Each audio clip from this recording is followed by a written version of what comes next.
रख रहे हो। जूते कहाँ रखे जाते हैं? जूते रखे जाते हैं, हाथ में पकड़े जाते हैं, पाँव में पहने जाते हैं? जल्दी बोलो।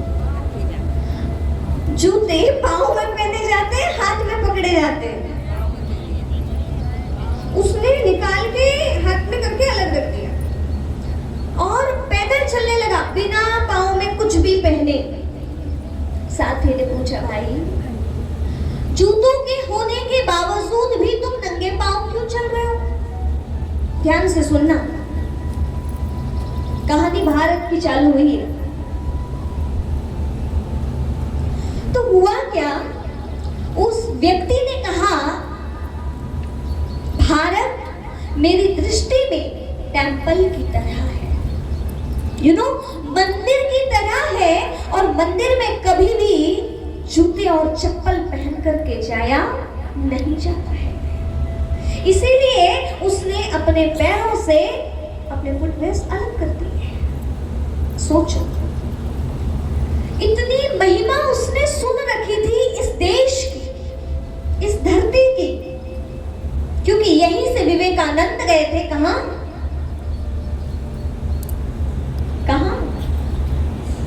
He went to Chicago। गए थे वर्ल्ड रिलीजियस कॉन्फ्रेंस में, जहां पे उन्होंने आध्यात्म का ऐसा परचम लहराया था, ऐसा परचम लहराया था कि आज भी इस देश को, आप फॉरेन कंट्रीज में जाइएगा, कहते हैं हाँ जी आप वहीं से आए हैं जहां के विवेकानंद है, जहां के बुद्ध है, कृष्ण है, राम है, ये उस नाम से जाना जाता।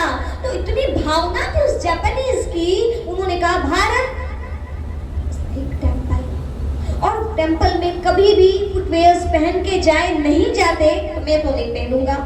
पैदल चलने लगा, गर्मी का दिन, पाँव में खूब गरम गरम सा लग रहा है, परंतु अचानक से एक बड़ा अजीब दृश्य देखा, जिसे सुनकर के आपका सर ऊंचा नहीं होगा, थोड़ा सा झुक जाएगा।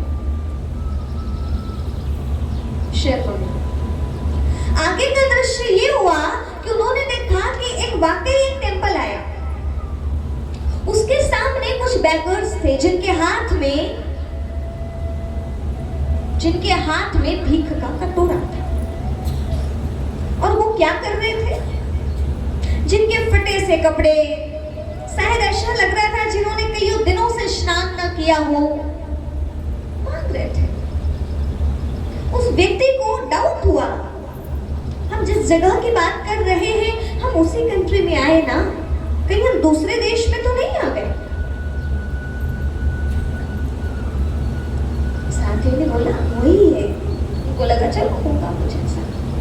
थोड़ा और आगे बढ़े, जैसे ही आगे बढ़े तो जानते हैं उन्होंने क्या देखा? उन्होंने देखा दो चार हैं आपस में भाई लोग, जो पूरी तरह से शराब की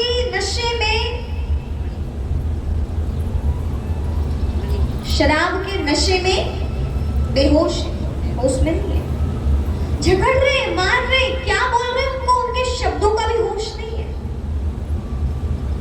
जब ये दृश्य को देखा तो फिर तो लगा कि नहीं, पक्का हम गलत देश में आ गए, ये भारत नहीं हो सकता। जिस देश की इतनी महिमा है, वहां ऐसा कैसे हो सकता है? सत्य, अहिंसा, प्रेम का जहां पग पर मेला लगता हो, जहां पर ज्ञान की गंगा बहती हो, वहां पर ऐसे लोग कैसे हो सकते हैं? आगे बढ़े, एक और अजीब दृश्य देखा, जहां पे कुछ युवा शराब के नशे में ही है, और वह नारी का, कन्या का जो सम्मान करना चाहिए वो ना करके, उसकी इज्जत जो है अपने शब्दों से गलत बोल करके, अपनी दृष्टि वृत्ति खराब करके, अपने गलत कर्मों से व्यक्त कर रहे हैं कि इनके अंदर साक्षात दुर्योधन और दुशासन आकर के बैठ गया है। उन्होंने कहा प्लीज मैप निकालिए और देखिए ये जगह रॉन्ग है। साथी ने निकाला और देखा और कहा नहीं फ्रेंड, ये भारत ही है, ये भारत ही है।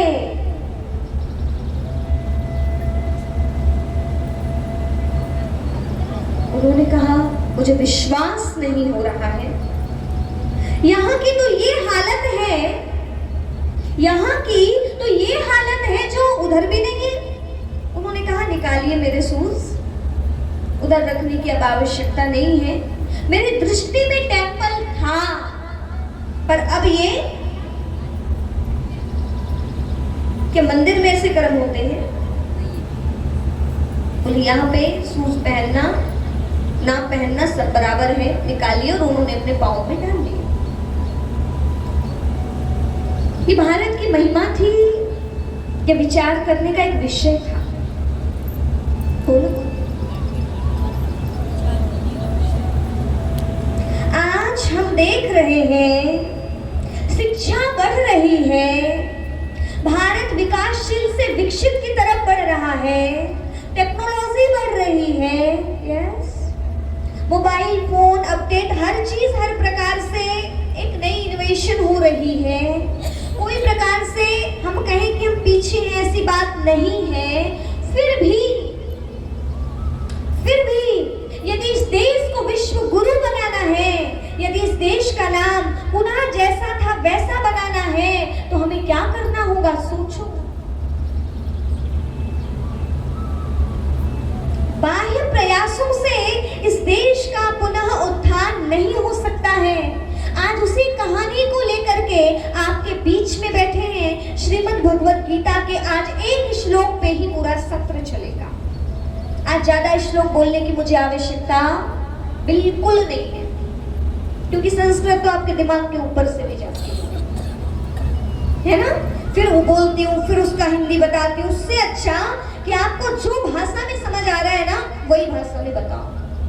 थोड़ा बोलूंगी, बाकी पूरा अर्थ चलेगा। आप चित्र देखिए, आपके सामने दिख रहा है। अब जो अगले हॉल में बैठे हैं शायद उनको नहीं दिख रहा होगा, आई डोंट नो, लेकिन जो यहाँ बैठे उनको तो, हाँ जी, उनको तो दिख रहा है। देखो कितना बड़ा त्याग किए, आपको जगह दी और कहाँ जाके बैठे? दूसरी तरफ बैठे, स्क्रीन में देख रहे हैं बेचारे। उनके लिए एक बार जोरदार ताली बजाओ। अपने लिए बजा दो थोड़ी सी, क्योंकि ताली बजाने से हार्ट अटैक नहीं आता, क्योंकि बीमारियां तो बढ़ ही रही है। चलिए, तो बात यह है कि यहाँ लिखा है भारत के उत्थान और पतन के 84 जन्मों की अद्भुत कहानी। भारत का उत्थान कब था और भारत का पतन कैसे कैसे हो गया, आज पूरा जानेंगे। शुरू से लेकर के नीचे तक का जानना पड़ेगा। भगवान अर्जुन को ज्ञान दे रहे हैं। अर्जुन कहते हैं भगवान जी, ये ज्ञान जो आप मुझे दे रहे हैं, पहली बार दे रहे हो या पहले भी कभी दिया था? तो भगवान कहते हैं अर्जुन, तेरे और मेरे कई बार ऐसे जन्म हुए हैं। मैं अवतरित होता हूँ और तू पैदा लेता है, और तेरे को मैंने ऐसे कई बार ज्ञान बताया है। बहुनी में व्यतीतानि जन्मानि तो च अर्जुना तान्यम वेद सर्वाणि ना तम वेदा परम तपः। समझाते हैं और अर्जुन को कहते हैं ये ज्ञान मैंने कल्प के पूर्व में, आदि में दिया था, और वही ज्ञान आज मैं तुझे दे रहा हूँ। तो भगवान की बातों को सुनकर अर्जुन ने बोले बताइए। मैं आपको अलग अलग अध्याय से कुछ विशेष श्लोकों को पकड़ करके समझाने की कोशिश कर रही हूँ, कि ताकि हमको सरलता से समझ में आ जाए, क्योंकि गीता जी पर 7 दिन में बोला जाए असंभव है। एक श्लोक की इतनी गहराई है कि आपके 10 घंटे भी खत्म हो सकते हैं। तो यहाँ तो 2-2.5 घंटे का ही समय है। तो 9वें अध्याय का 20वां और 21वां श्लोक, जिसमें भगवान अर्जुन को कहते हैं क्या? अर्जुन खाओ पियो और सो जाओ। बहुत ज्ञान सुन लिए ऐसे। क्या कहते हैं? पकड़ो शस्त्र और क्या कह रहे हैं? भगवान अर्जुन को उस गीता ज्ञान में बुराई से दूर होने की बात बता रहे हैं, का ज्ञान दे रहे हैं, संसार का ज्ञान दे रहे हैं और मनुष्य के, भारत के उत्थान और पतन की भी पूरी कहानी 9वें अध्याय में भगवान सुना देते हैं और कहते हैं त्रैविधा माम सोमपाः पूत पापा यज्ञनिष्ठा स्वर्गयन्ति प्रार्थयन्ते ते पुण्यमाशान सुरेंद्र लोकम शांति दिव्यान देवी देव भोगान ते तम भुगत्वा स्वर्ग लोकम विशालम छिड़े पुण्य मृत्यु लोकम विशंति। सिर के ऊपर से भागंती। भगवान जी कहते हैं अर्जुन, एक समय ऐसा था जब आत्माएं क्या करते, पुरुषार्थ करते हैं। त्रैविधा माम सोमपाः पूत पापा यज्ञनिष्ठा स्वर्गयन्ति प्रार्थयन्ते। यज्ञ कर्म करते हैं, श्रेष्ठ कर्म करते हैं। यज्ञ कर्म अर्थात कल्याणकारी कार्य करते हैं। लोभवश, मोहवश, अहंकारवश, कामवश, क्रोधवश नहीं, जिसमें स्वयं का भी उत्थान हो और दूसरों का भी।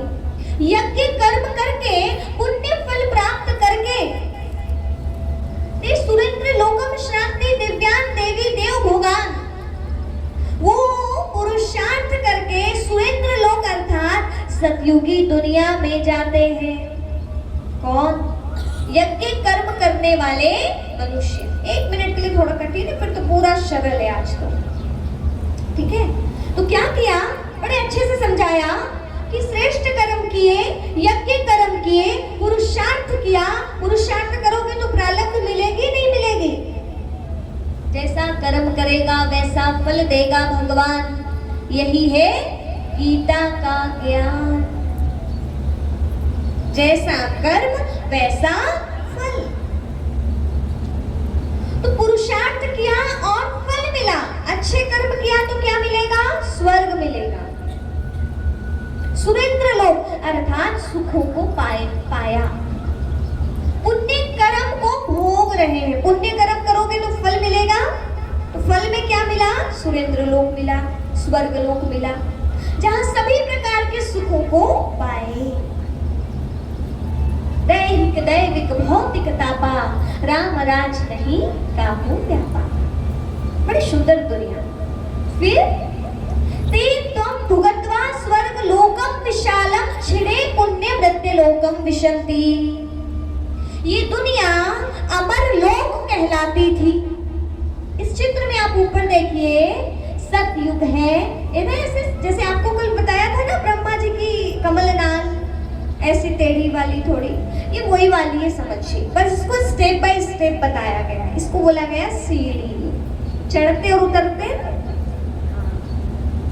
आपको छत में जाना होता है तो लिफ्ट नहीं है तो फुट स्टेप, आगे आप स्टेप बाय स्टेप सीढ़ी चढ़ के बढ़ते। ऐसे ही श्रेष्ठ कर्म किए और कहां पहुंच गए? सतयुग में। फिर ते तम भुगत्वा स्वर्ग लोकम विशालम छिड़े पुण्य मृत्यु लोकम विशंति। पुण्य कर्म हो गए। आपने अपना फोन चार्ज किया, यूज करना शुरू किया, तो आपकी 100% बैटरी थी, क्या उतनी ही रही? उतनी ही रही या कम हो गई? बोलो जल्दी से। कम हुई? अच्छा, एकदम से कम हुई? धीरे धीरे कम हुई। धीरे धीरे कम हुई, जितना यूज करे। तो हुआ ये कि कम होने के पश्चात क्या कहा गया? छिड़े पुण्य मृत्यु लोकम विशंति। मृत्यु लोक में यही देवी देवताएं वास करने लगे। ये भारत अमर लोक कहलाता था, यही क्या कहलाने लगा? आज इस दुनिया को क्या बोलते हैं? स्वर्ग, मृत्यु लोक, है ना? मृत्यु लोक कहा जाता है। तो ये अमर लोक किस में बदल गया? मृत्यु लोक में बदल गया। अब कैसे बदला? आज वही कथा हमें ध्यान से सुनना है। सबसे पहले शुरुआत करते हैं स्वर्ग से। और स्वर्ग की शुरुआत होती है, विष्णु पुराण के अनुसार बताया गया, भारत, इसका कभी विनाश नहीं होता है, खुशखबरी, परिवर्तन होता है, पुराना जाएगा और नया हाँ पर रहेगा तो सही, कुछ थोड़ा ऊपर नीचे हो सकता है। कहते हैं ना, द्वारिका कहाँ चली गई? पानी में, दिखाते समुद्र में वो सब चीजें। यही स्वर्ग था, आज ऐसा बन गया, पुनः यही जगह फिर से स्वर्ग बनती है। आज भी जिसके घर में सुख है, शांति है, अच्छा व्यवहार करते हैं, अच्छे, तो उनके घर में तो जैसे स्वर्ग लगा है। सही बात है। स्वर्ग किसके कारण कहला रहा है वो घर? प्रेम, शांति, शुद्धि, पवित्रता, स्वच्छता, सादगी, इसके कारण। और जिस घर में खूब लड़ाई हो, झगड़ा हो, मार हो, दंगा हो, गलत चीजें खाए, पिए, लड़े, झगड़े, हाथ पैर भी तोड़ दे, कौन सी हंसने वाली बातें करते तो नहीं। तो उस वजह से अब बताइए, उस घर को क्या कहा जाएगा? जल्दी बोलिए। अच्छा, तो ये देश, ये पूरा विश्व कहलाता था भारत, इसमें पूरा का पूरा संसार बसा था, ठीक है। और यहाँ पे रहने वाले सभी कैसे रहते थे? प्रेम से, मजे से, आनंद से, सुख से, मजा, बहुत बढ़िया। तो क्या कहलाता था ये पूरा संसार? स्वर्ग कहलाता था। लेकिन आज यहाँ पे जैसे घर में थोड़े बहुत लोग गड़बड़ कर दें, तो वो घर में क्या कहते हैं? अरे भैया, उनके यहाँ तो बिल्कुल लड़ाई झगड़ा है, नर्क लगा है। तो आज ऐसे पूरे संसार में क्या हो गया है? क्या हो गया है? दंगे, लड़ाई, ये वो, ऊंचे ऊंचे पद में बैठ गए, लेकिन ईमानदारी, डॉक्टर बन गए पर किडनी चुराए। अब आप सोचो क्या बोला जाएगा? टीचर बन गए, शिक्षक बन गए, पर शिक्षक बनने के बावजूद भी क्या कर रहे हैं? बच्चों के सामने ही ईर्ष्या द्वेष चल रहा है, एक टीचर का दूसरे टीचर के साथ में। अब आप बताओ, वो स्कूल, वो विद्यालय क्या कहलाएगा? जब शिक्षकों के अंदर भी ये चीज नहीं कि भैया हम जो करेंगे बच्चे हमसे देखकर सीख रहे हैं। जिस घर में माता पिता आपस में लड़े झगड़े ये सब कुछ हो, जहां माँ ही अपनी देवरानी या जेठानी के बारे में बच्चे को उल्टा सीधा बच्चा बताए, तो अब आप बताओ बच्चा क्या सीखेगा? तो घर की हालत बिगड़ी, विद्यालय की हालत बिगड़ गई, हॉस्पिटल्स में देख लीजिए, हर जगह देख लीजिए जाकर के, हर जगह क्या बढ़ गया? भ्रष्टाचार, पापाचार, अत्याचार बढ़ने लगा। तो आज ये संसार बन गया कलह क्लेश, जहां बहुत ज्यादा फैल जाए, मन में, बाहर, अंदर, सब जगह, फिर ये कलयुग कहलाने लगता है। तो इसको बताया गया विष्णु पुराण के अनुसार कि कृष्ण जी और राधा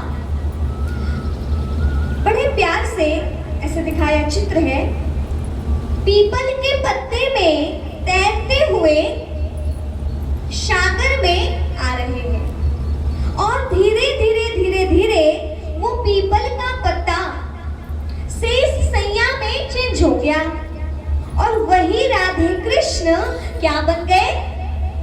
लक्ष्मी जी और नारायण जी बन गए। आपने कभी लक्ष्मी नारायण जी का बचपना देखा? कहीं तो डायरेक्ट नहीं दिखा देते उनको लेते हुए, परंतु उनकी उत्पत्ति में दिखाया है कि कृष्ण और राधे ही बड़े हो करके क्या बनते हैं? श्री लक्ष्मी और श्री नारायण बनते हैं। वो कृष्ण जी सतयुग से शुरू हो जाते हैं और वही आत्मा त्रेता, फिर द्वापर, फिर कलयुग, सारे युग में आती है। हमको तो केवल द्वापर वाली कहानी बस पता है ना? सिर्फ कृष्ण जी की द्वापर वाली कहानी पता है, लेकिन आज आपको हम सतयुग वाली कहानी सुनाएंगे कि नारायण जी ही बचपन में कृष्ण जी होते हैं और वही नारायण बनते हैं। ये विष्णु पुराण कह रही है। अब आपको बता रहे हैं, चारों तरफ जल ही जल फैला हुआ है। संसार कहलाता है क्षीर सागर। कब? सतयुग में। क्षीर सागर अर्थात जहां पर सुख चैन है, जहां पर शुद्धि है, जहां दूध और घी की नदियां बहती हो, जहां किसी प्रकार की कोई कमी ना हो, वो क्षीर सागर है, सुख का सागर है। आज ये संसार क्या बन गया? उसे बोला जाएगा सुख सागर। इसे क्या कहा जाएगा? दुखों का सागर। उसे कहा जाएगा सुखालय। इसे क्या कहा जाएगा? दुखालय। बोलेंगे ना? यदि उसे कहा जाए शिवालय, तो आज इसे क्या कहा जाएगा? होमवर्क। अब आप सोच के रखना और बताना कल इसे क्या बोलेंगे। उसको होमवर्क भी दूं तो अच्छा रहेगा। तो आज हमारी ये कथा सतयुग से लेकर के शुरू हो रही है, अब वो जहां तक भी पहुंच जाए। कैसे मानव का, भारत का उत्थान पतन हुआ, कैसे नारायण से नर बन गए, दिव्यता कैसे खत्म हो गई, आज हमें देखना है, आज हमें समझना है। तो वो सतयुगी दुनिया जिसके लिए महिमा है, सत्व शुद्ध समता विज्ञाना, कृत प्रभाव प्रसन्न मन जाना। समता, शुद्धि, ज्ञान विज्ञान सब है वहां। यहाँ की क्या साइंस जी, वहां की साइंस तो इससे भी स्पेशल। हाँ, संकल्प किए, विमान में बैठे और उड़ गए, सब कुछ है वहां। शुद्धि, समता, पवित्रता, सादगी, ज्ञान विज्ञान का केंद्र है।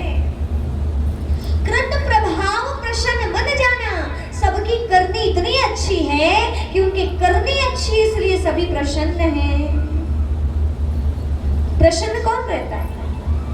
इसके जो अच्छे कर्म करता है। जो पाप करेगा, जो झूठ बोलेगा, जो चोरी करेगा, जो दूसरों को मारेगा, उसे डर लगेगा, वो खुश रहेगा। दूसरों को दुख दे करके आज तक कोई सुखी, भले थोड़ी देर के लिए उसको लगे कि मैंने बड़ा अच्छा काम किया, पर अंदर से कहीं ना कहीं उसको अशांति फिर पैदा होगी और उसको लगेगा एक ना एक बार कि मैंने सही नहीं किया। प्रसन्नता का कारण है अच्छे कर्म। तो सतयुग में सबके कर्म कैसे हैं? बहुत अच्छे। क्षीर